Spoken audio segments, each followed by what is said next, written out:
Oke, Assalamualaikum warahmatullahi wabarakatuh. Selamat malam semuanya. Hari ini kita akan masuk ke mata kuliah mikrocontroller. Ya, di sini mata kuliah ini akan diampu saya sendiri, yaitu saya Yongki Fernando. Nah, mata kuliah ini ada di semester 3. Kalian akan belajar tentang mikrocontroller dari awal hingga nanti menghasilkan sebuah project, begitu.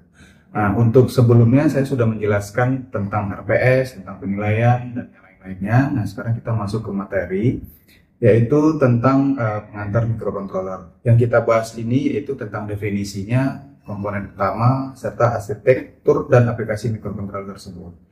Nah, dalam pemahaman ini sangat penting untuk membantu kita dalam mengembangkan sebuah proyek elektronik yang sukses. Pada mikrocontroller ini sangat berguna nantinya di kehidupan masyarakat yang kalian buat nantinya. Nah, untuk proyek nanti ke depan itu kalian membuat sebuah prototype. Oke, mungkin itu tentang pengantar mikrocontroller. Nah, lanjut. Yang selanjutnya yaitu tentang topik-topik apa sih yang kita bahas dalam mata kuliah ini, khususnya pada tentang definisi mikrocontroller, yaitu apa itu mikrocontroller, ya. Yang kedua nanti akan saya jelaskan tentang komponen pada mikrocontroller, ya.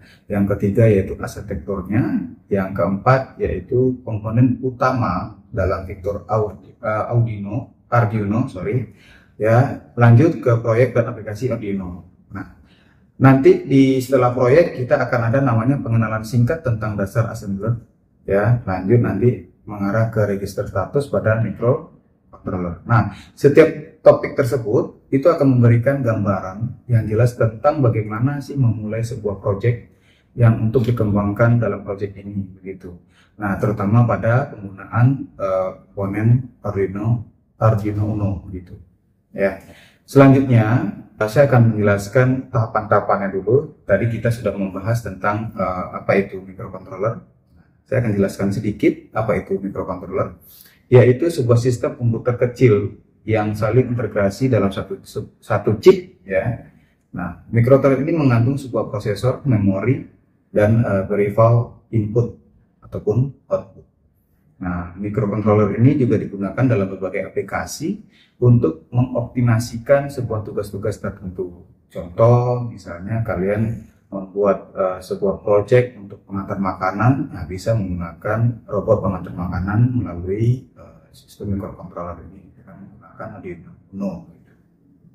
Nah, mari kita lihat contoh-contoh penggunaan mikrocontroller, ya. Yang pertama tadi sudah saya jelaskan contohnya. Yang kedua yaitu pengendalian mesin. Ya, pengendalian mesin ini maksudnya mikrocontroller yang digunakan untuk mengatur operasi mesin industri, ya. Contoh di sini dalam industri otomotif, ya. Selanjut memastikan mesin beroperasi secara efisien dan aman, misalnya yang dapat mengatur kontrol kecepatan motor, mengatur suhu, atau mengatur proses manufaktur. Contoh yang tadi tempat pembuatan mobil, ya, kita bisa mengatur, oh ini bagian untuk pembuatan pintunya, ini bagian tempat pembuatan mesinnya, ini tempat bagian rakit yang A, B, C, D, E nya, gitu, ya.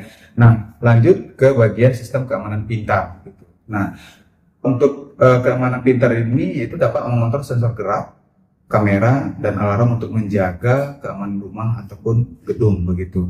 Nah, kalau contoh di kehidupan sehari-hari, misalnya kalian membuat sebuah keamanan pintu secara otomatis, ya. Nah, itu kan terdiri dari kamera, ada sensor, dan ada alarm. Jadi nanti di dalam sistem tersebut bisa menganalisa siapa sih yang masuk ke dalam rumah tersebut, apakah memang pemilik ataupun di luar pemilik, begitu. Nah, itu kegunaan pada mikrocontroller tersebut. Nah, selanjutnya di sini ada yang namanya contoh alat pacu jantung, ya. Ini di dunia medis. Jangan dianggap mikrocontroller itu hanya untuk bidang manufaktur ataupun kehidupan yang lainnya, tapi untuk medis dan farming juga bisa digunakan untuk mikrocontroller ini, gitu. Nah, contohnya di sini alat pacu jantung, yaitu digunakan untuk mengatur ritme jantung pasien, ya. Nah, mikrocontroller ini memantau aktivitas jantung dan memberikan simulasi listrik untuk memastikan detak jantung tetap stabil. Nah, contohnya penggunaan dalam smartwatch, ya, itu sebenarnya sistem kerjanya microcontroller ada di dalam smartwatch tersebut. Ada berbagai sensor yang ada di dalam smartwatch tersebut, gitu ya. Yang sebelumnya ada di rumah sakit, ada alat yang besar, namun canggihnya teknologi sekarang sudah ada yang namanya smartwatch untuk mengatur ritme jantung, gitu. Nah, namun untuk yang contoh ritme jantung ini kita ngarahnya ke bagian yang besar, bukan ngarah ke bagian yang mobile, begitu, yang kecil. Nah, dengan kemampuan untuk mengontrol proses data tersebut pada microcontroller ini, kita dapat membantu mengoptimasikan banyak aspek kehidupan sehari-hari, serta membuat teknologi menjadi lebih efisien dan dapat diandalkan.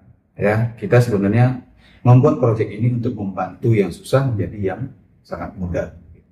Nah, lanjut kita akan membahas tentang komponen utama pada microcontroller. Nah, sebelum kita masuk komponen utama microcontroller, ya, saya akan memberikan sebuah tugas untuk kalian, ya, mungkin memberikan sebuah contoh penggunaan microcontroller dalam dunia kampus, misalnya begitu ya, yang tadi sudah manufaktur, farming dan medis. Nah, sekarang mungkin kalian bisa memberikan suatu contoh tentang di dunia kampus seperti apa yang harus bisa kita bikin seperti itu, ya. Oke, paham ya? Nah, kalau sudah paham, kita lanjut ke bagian pembahasan tentang komponen utama microcontroller. Nah, di sini ada bagian-bagiannya. Yang pertama itu yang namanya Central Processing Unit, ya, atau disingkat CPU. Nah, CPU ini adalah sebuah unit pengolah utama yang mengeksekusi instruksi dan mengelola sebuah data, ya. Nah, CPU ini terdiri dari 3 bagian utama, ya, yaitu control unit, ALU atau arithmetic logical unit, dan sebuah register. Control unit ini mengatur sebuah jalannya instruksi, ya. Lalu ALU menangani sebuah operasi aritmatika dan logika, serta register itu menyimpan data sementara yang diperlukan selama operasi berjalan, ya. Nah, lanjut, di dalam komponen microcontroller itu ada sebuah memori, ya. Nah, memori sini ada terdiri ROM dan RAM. ROM apa itu? Ya, ROM itu menyimpan firmware atau perangkat lunak yang berjalan pada microcontroller. Ya, data ROM ini tidak dapat diubah selama sistem operasinya berjalan dengan normal, meskipun daya dimatikan. Sedangkan RAM itu menyimpan data sementara selama operasi. Nah, data RAM ini hilang saat daya dimatikan. Dan RAM ini juga untuk menyimpan variabel dan data yang sedang diproses oleh sebuah program. Oke, nah lanjut, setelah kita membahas tentang memori, kita masuk ke tentang input-outputnya, ya, atau biasa disebut peripheral I/O, ya. Peripheral I/O ini yaitu menghubungkan microcontroller dengan sensor, ya, aktuator dan perangkat lainnya. Nah, tujuannya yaitu untuk berinteraksi dengan dunia luar, seperti membaca input serta sensor untuk mengendalikan sebuah motor, gitu. Oke, setelah itu kita masuk ke bagian time atau counter, ya. Gunanya untuk mengukur waktu atau menghitung peristiwa tertentu. Misal di sini untuk mengukur delay-nya berapa detik, mengukur durasi peristiwa itu seperti apa, terus menghasilkan sinyal PWM atau biasa disebut pulse width modulation. Oke, lanjut ke bagian ADC, ya. Nah, apa itu ADC? Yaitu analog to digital converter atau biasanya disebut ADC. Ini menjadi data digital yang dapat diproses oleh microcontroller. Nah, ADC ini gunanya untuk membaca nilai dari sensor analog seperti sensor suhu ataupun sensor cahaya, ya. Nah, lanjut, sistem komunikasi serial. Nah, sistem komunikasi ini bertujuan untuk berkomunikasi dengan perangkat lain melalui protokol seperti UART, SPI ataupun E2C, gitu, ya. Nah, sistem ini digunakan untuk menghubungkan microcontroller dengan modul komunikasi, sensor ataupun perangkat yang lain. Nah, yang selanjutnya yaitu interrupt, ya. Interrupt ini untuk merespon kejadian eksternal pada sebuah microcontroller, ya, atau menangani sebuah kejadian-kejadian. Nah, selanjutnya kalau tadi kita sudah menjelaskan beberapa poin-poin tertentu. Nah, poin yang paling penting juga yaitu power supply. Ya, power supply ini yaitu menyediakan daya yang diperlukan untuk mengoperasikan sebuah microcontroller atau pada sebuah project begitu. Karena power supply ini itu sebuah tenaga yang paling penting di dalam terlaksananya sebuah prototype. Nah, dalam power supply itu terdapat sebuah tegangan, ya, tegangan-tegangan yang bisa kita sesuaikan dengan bentuk prototipenya. Kalau besar, mungkin kita menggunakan baterai, tapi menggunakan aliran listrik langsung dari pusatnya. Sedangkan kalau ukuran kecil, kita bisa menggunakan baterai ukuran tertentu, misalnya 9 volt ataupun tergantung proyek yang kita buat begitu. Nah, dari komponen yang saya jelaskan ini, mungkin kalian bisa melihat contoh-contoh yang ada di labor kita, kan sudah ada di di senior kalian yang sudah membuat sebuah project-project ya. Mungkin kalian bisa menganalisis sebuah project tersebut, membongkar apakah yang saya sebutkan tadi itu ada di dalam sebuah yang namanya microcontroller. Ya, silakan kalian survei nanti di saat jam presentasi ini. Lanjut. Nah, di dalam di dalam microcontroller ya, itu ada yang namanya arsitektur microcontroller. Nah, di arsitektur itu ada dua jenis ya. Yang pertama itu RISC atau CISC ya. Nah, apa itu? Kalau untuk RISC itu yaitu sebuah arsitektur yang memiliki set instruksi yang kecil dan sederhana ya. Nah, siklus ini biasanya dirancang untuk menyelesaikan dalam satu siklus clock ya, cocok untuk aplikasi yang membutuhkan operasi cepat dan efisien daya seperti sistem keamanan pintar dan perangkat portable. Nah, ini bisa kita gunakan arsitektur RISC ini gitu, atau Reduced Instruction Set Computing ya. Nah, yang kedua yaitu CISC atau Complex Instruction Set Computing, yaitu yang memiliki set instruksi yang lebih kompleks yang dapat melakukan operasi yang lebih rumit. Nah, contohnya di sini seperti perangkat medis ya, ataupun sistem kontrol industri yang kompleks. Nah, apa sih perbedaan yang dua ini? Yang pertama itu kan dia menggunakan secara sederhana. Nah, itu mengarahnya ke prototipe yang kita kerjakan secara kecil, skala kecil ya. Nah, sedangkan yang CIC ini itu skala besar. Itu proyeknya sudah layak digunakan. Nah, itu harus menggunakan arsitektur CIC ini gitu. Nah, tidak bisa kita menggunakan RISC ini karena cara jalannya beda gitu. Arsitekturnya berbeda. Oke ya. Nah, ini sharing session juga. Mungkin Bapak bisa melihat kalian bisa nggak mencari informasi tentang dunia industri yang ada di Kota Batam. Mungkin kalian bisa mensurvei ke lapangan. Nanti untuk surat pengambilan datanya bisa saya urus ya, misalnya ke Epson misalnya, punya industri ya, akan di situ dia menggunakan microcontroller. Kira-kira apa yang arsitekturnya seperti apa begitu ya, apakah dia menggunakan RISC ataupun CISC gitu ya. Nah, yang kedua mungkin kalian bisa melihat sistem palang pintu di mall ya. Nah, apakah dia menggunakan arsitektur RISC ataupun CISC tadi gitu. Nah, kalian silakan survei ke lapangan. Karena kalau tanpa kalian survei, kalian tidak paham bagaimana bentuknya begitu ya. Oke, lanjut ke halaman selanjutnya ya. Nah, di sini ada yang namanya tentang Harvard ataupun von Neumann arsitektur ya. Nah, terdapat dua arsitektur lagi ya. Nah, di dalam microcontroller. Nah, sini ada yang tentang Harvard ya. Nah, Harvard arsitektur itu yaitu sebuah instruksi ya, atau memori untuk instruksi dan data yang dipisahkan. Nah, arsitektur Harvard ini memungkinkan akses simultan ke instruksi data yang dapat meningkatkan kecepatan eksekusi. Nah, karena instruksi ini dan data disimpan dalam memori yang berbeda, arsitektur Harvard ini sering digunakan dalam sebuah aplikasi yang membutuhkan kerendahan yang tinggi. dan efisiensi waktu seperti sistem tertanam dan kontrol waktu nyata gitu. Nah, ini kalian juga bisa survei ke wilayah industri Kota Batam. Lagi Kota Batam itu terkenal dunia industri manufacturingnya juga gitu. Nah, sedangkan menurut yang struktur von Neumann struktur yaitu sebuah instruksi dan data yang disimpan dalam memori tunggal, ya. Nah, di sini menyebabkan bottleneck karena instruksi ini dan data tidak dapat diakses secara bersamaan. Namun penggunaan struktur ini dalam aplikasi di mana biaya dan kompleksitasnya adalah faktor utama. Jadi membutuhkan biaya yang lebih besar dalam penggunaan struktur von Neumann ini, gitu.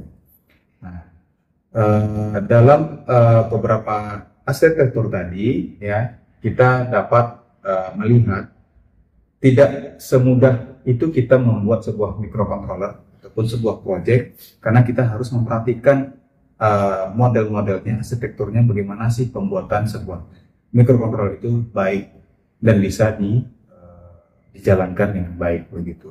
Karena kalau kita tidak paham dengan arsitekturnya, kita tidak bisa membuat langkah-langkah dari A sampai akhir. Nah, selanjutnya kita masuk ke implementasinya pada arsitektur microcontroller. Nah, tadi saya sudah menjelaskan komponennya, menjelaskan apa itu microcontroller, sudah menyuruh kalian juga beberapa tugas, ya. Nah, sekarang implementasinya. Nah, implementasi ini ada dua contoh, ya, di dalam microcontroller, yaitu sebuah AVR, ya. Nah, AVR ini itu struktur alpha dengan memori terpisah untuk instruksi dan data. Nah, contohnya di sini yaitu Atmega 328P yang digunakan dalam Arduino Uno. Microcontroller AVR ini sering digunakan sebagai aplikasi membutuhkan kinerja tinggi dan efisien seperti perangkat portable serta sistem otomasi rumah. Ya, misalnya pembuka otomatis, buka pintu otomatis, ataupun yang secara portable. Sedangkan yang RM Cortex M atau von Neumann ya di sini yaitu menggabungkan fitur dari arsitektur Harvard dan von Neumann.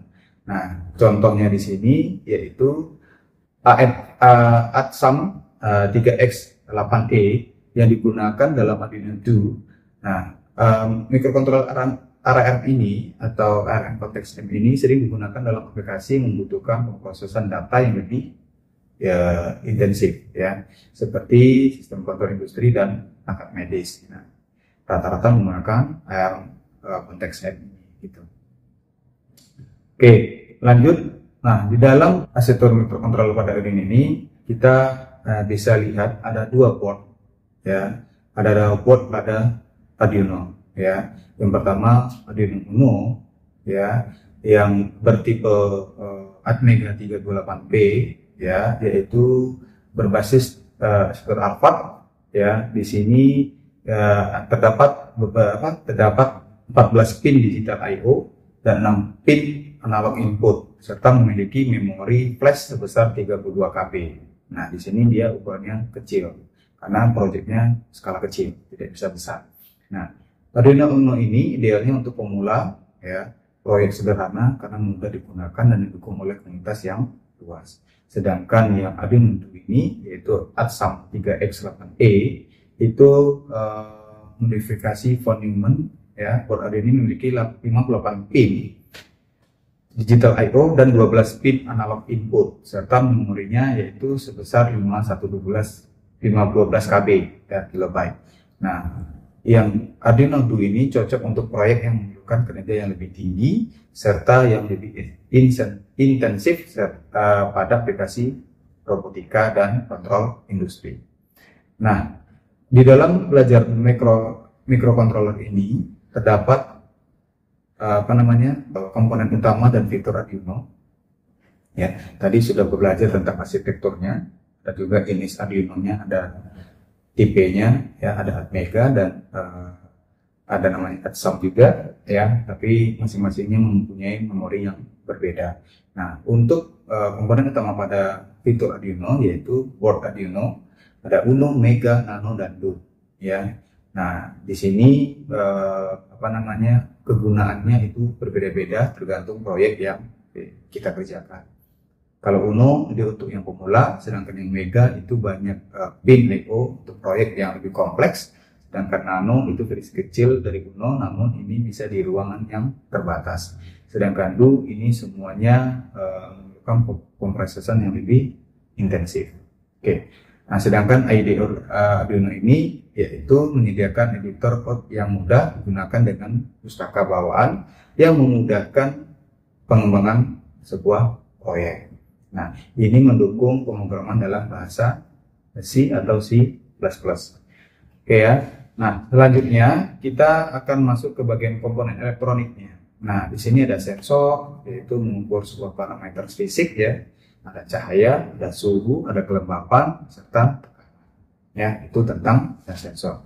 Yang kedua, akuator. Akuator ini yaitu menggerakkan motor ya, atau menghidupkan relay atau mengontrol LED.